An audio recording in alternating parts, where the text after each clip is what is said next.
Hi, this is Tom Pritscher again, and somebody asked a question about an inner imagery technique. Well, it seems like people use imagery and visualization in loose ways that self-defeat themselves, that is self-defeating. I've heard coaches tell their players, visualize it. Well, that just doesn't work, because you create your reality according to your level of consciousness, and if you're visualizing or using inner imagery or intention, when you're at a level of consciousness that creates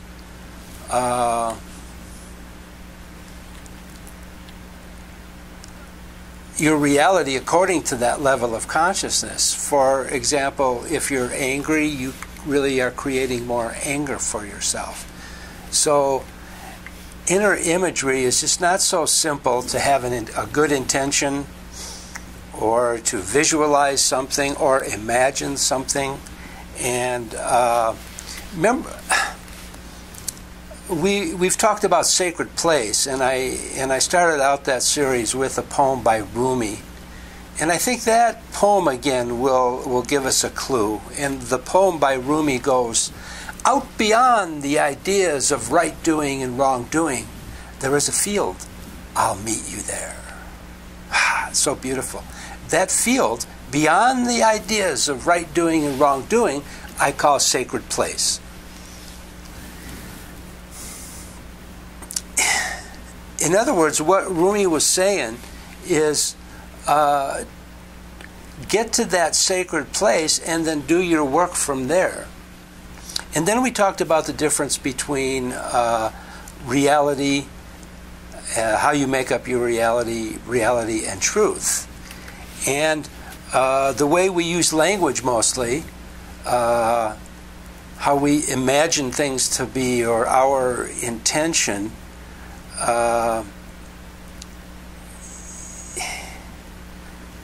if it's in the realm of ideas, it's illusion. Ideas are, and these illusions can be important. Remember how I define the ego as not now. Not now. It's in the past, or it's projecting into the future, but the ego is not now. So that field that Rumi was talking about, that sacred place, is now. So if you can get into that place, beyond the limited conditioned mind, beyond the ideas of right doing and wrong doing, and extend from there into imagery, intention, and all those type of things, visualization, then that's good, and you'll be successful. But the problem is so many people do that work from the level of conditioned mind, illusion, ego level. And so that says it in a nutshell. Now, the technique then for successful imagery would be to get to that place where you're connected to source, origin, essence, presence. You're connected to sacred place, and act out of that sacred place. So if you're not in sacred place, you're not connected when you act and bring that connection into the world. You're just making up symbols. So you can use language to make up symbols, or you can use metaphor. And how I define metaphor is that connection, that extension of the now into whatever you do in every moment. But in symbol, there's something missing. What's missing is what it's a symbol of. And then we repress that And if we keep on repressing and repressing and repressing, well, we get into big trouble. And that's what Jung talked about with repression. And when we keep repressing things, they come up in nasty ways. They come up as problems. And so the idea is to get the sacred place, do your... It's not really imagery then, because imagery is a function of the mind, and the images are symbols that you make up. So somehow, through practice, you use metaphor in the moment, and you create your truth out of that. Your reality is made up, the ego is made up, and all those things are good, and there's nothing the matter with them. But it's like when you talk about stress and trauma and recovering from stress and trauma. If you don't recover from stress and trauma, it's a big problem. What could be your teacher becomes your executioner. But if you could experience that stress and trauma fully, at a deeper level of consciousness, then it becomes your teacher. You heal that tear in the fabric of your being. You heal the trauma, the stress, by going through it, not by avoiding it. And a lot of people protect themselves by visualizing white light surrounding them. Well, if you're weak and what I call in the big bubble,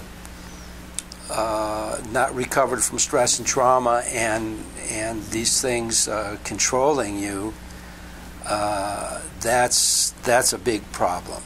So like that bubble, if you could experience those things that arise in your mind, like the bubble arising from the bottom of the ocean, if you could experience those things at earlier stages of development with your awareness and clarity and your strength, your inner power, those things become your teacher.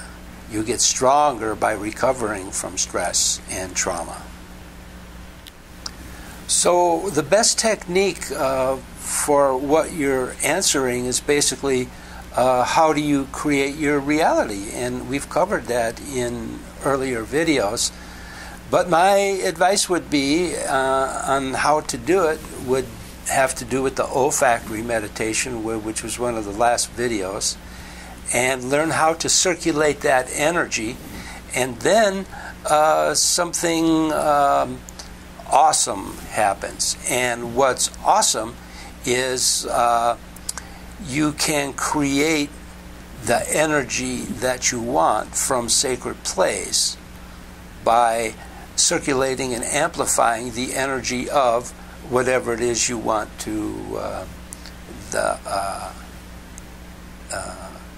create for yourself.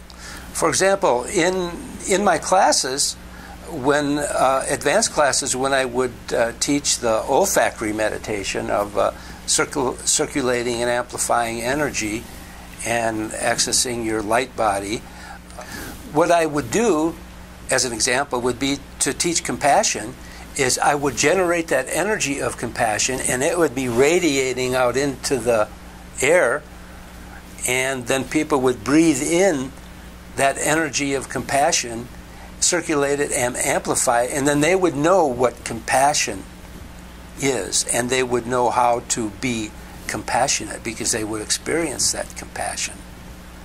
Instead of using imagery, use the energy. Use the olfactory meditation to access that energy, circulate it and amplify it, and then you will be that. You're not imagining it. You will be that, and you will have the power to create that and to bring that about in truth. So, I hope that answers your question. Bye.